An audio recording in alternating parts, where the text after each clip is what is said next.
చేసినా నేను ఒప్పుకోను, తాట తీస్తా, తోలు తీస్తా, అంతు చూస్తా అని మాట్లాడావు. మరి తప్పు చేసిన వాళ్ళు ఈరోజు చైర్మన్, అడిషనల్ ఈవో, ఎస్పీ అని నువ్వే చెప్తున్నావు కదా. మరి ఎందుకు వాళ్ళ తోలు తీయట్లేదు, వాళ్ళ అంతు చూడట్లేదు, వాళ్ళ తాట తీయట్లేదు? మళ్ళీ పెద్ద పెద్ద డైలాగులు చెప్తున్నారు. నిన్న మీటింగ్లో నేను పిఠాపురంలోనే అనుకుంటా, కులం పేరుతో ఎవరైనా తప్పించుకోవాలని చూస్తే నేను చూస్తూ ఊరుకోను అన్నాడు. మరి ఈరోజు బిఆర్ నాయుడు గారిని, వెంకయ్య చౌదరి గారిని, సుబ్బారాయుడు గారిని శిక్షించడానికి ఏ కులం చూసి నువ్వు భయపడి ఆగిపోతున్నావు అని అడుగుతున్నా. నీ పక్కన నిన్న పిఠాపురంలో ఉన్నాడు పంతం నానాజీ, ఒక డాక్టర్ కమ్ ప్రొఫెసర్ అయిన ఒక ఎస్సీ మేధావిని గూబ పగలగొడితే నీ కులమని ఆపేస్తావా? శిక్షించకుండా, కేసు పెట్టకుండా? మళ్ళీ పెద్ద పెద్ద డైలాగు, కులం చూసి నేను భయపడను అని. ఆ రోజేమో జరగని తప్పుని జరిగినట్టుగా లడ్డూలో కల్తీ జరిగిందని కాషాయ వస్త్రాలు వేసుకొని తిరుపతిలో నానా హడావిడి చేశారు. ఈ రోజేమో తప్పించుకొని తిరుగుతూ క్షమాపణ చెప్తే చాలంటారు. మీ ద్వంద్వ వైఖరి చూస్తున్నారు. ఏదైతే తెలంగాణలో సంధ్యా థియేటర్లో తొక్కిసలాటలో ఒక్కరు చనిపోతే 14 మంది సినిమా హీరోతో సహా థియేటర్ యాజమాన్యం వరకు 14 మంది మీద కేసులు, క్రిమినల్ కేసులు ఫైల్ చేశారో, ఈరోజు చంద్రబాబు నాయుడు అవసరం లేకపోయినా కుప్పంలో మీటింగ్ పెట్టుకొని అఫీషియల్స్ని తిప్పుకొని ఇక్కడ 6 మంది ప్రాణాలు తీసి 60 మంది గాయాలకు కారణమైనందుకు ఆయనతో సహా టీటీడీ పాలకవర్గంతో సహా ఎస్పీతో సహా అందరి మీద క్రిమినల్ కేసులు నమోదు చేయాలని డిమాండ్ చేస్తున్నాం. ఈ దేశంలో ఉన్న అన్ని న్యాయస్థానాల్ని కోరుతున్నాం. దీన్ని సుమోటోగా తీసుకొని తప్పు చేసిన వాళ్ళ మీద కేసులు పెట్టి విచారించి శిక్షించండి అని కూడా మేము కోరుకుంటున్నాం. ఎంత బాధాకరం అంటే, నా చిన్నప్పటి నుంచి చూస్తున్నాను, కొండ మీద ఇంత తక్కువ జనం ఎప్పుడూ లేరు. టోకన్లు తీసుకున్న వాళ్ళు కూడా చాలా మంది దర్శనానికి రాలేదు అంటే వీరి వల్ల తిరుమల ప్రతిష్ట ఎంత దిగజారిపోయింది, భగవంతుని దర్శనం చేసుకోవాలంటే ఎంత భయం పుట్టిందో ప్రజల్లో మీరు గమనించండి. మొన్న జరిగిన ఇన్సిడెంట్తో తిరుమలనే కాదు, సింహాచలంలో కూడా భక్తుల రద్దీ లేకపోవడం మీరు గమనించాలి. ఎవరైతే ఉన్నారో మఠాధిపతులు బయటికి రండి.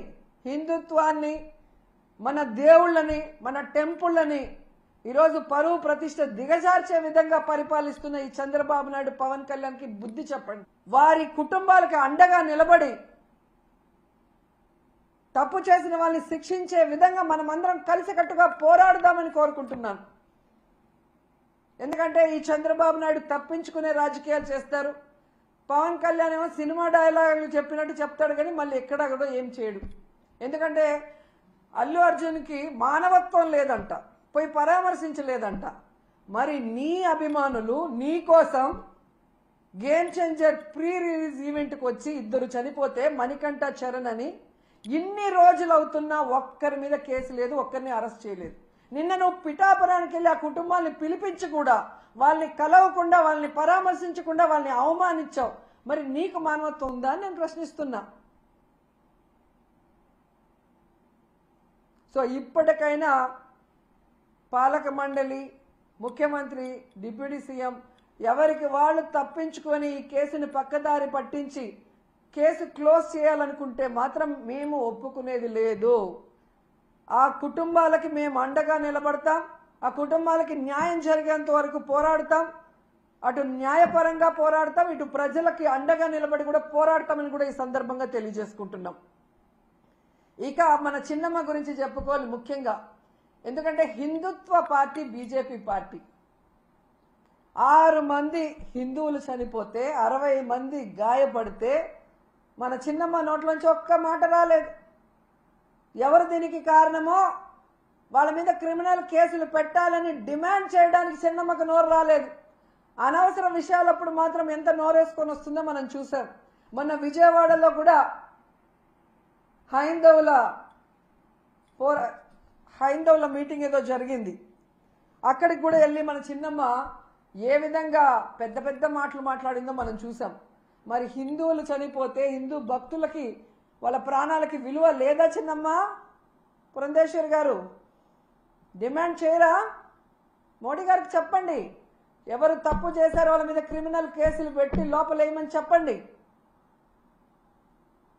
ఇక నీతి మాలిన రాజకీయాలకి తెలుగుదేశం పార్టీలో పరాకాష్ట ఏంటంటే, ఎండోమెంట్ మినిస్టర్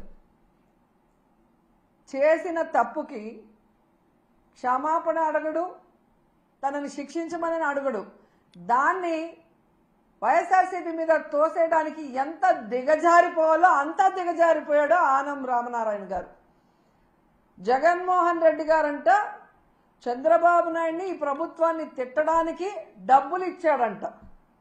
మరి జగన్మోహన్ రెడ్డి గారు హాస్పిటల్కి రాకముందే ఏబిఎన్లో మీ క్లోజ్ ఫ్రెండ్ రాధాకృష్ణ గారు ఆయన ఛానల్లోనే ఎన్ని బూతులు తిట్టారు ఈ ప్రభుత్వాన్ని, ఈ పాలక మండలిని మీరు చూడలేదా? రాధాకృష్ణ గారికి మేము డబ్బులు ఇస్తే తిట్టారా?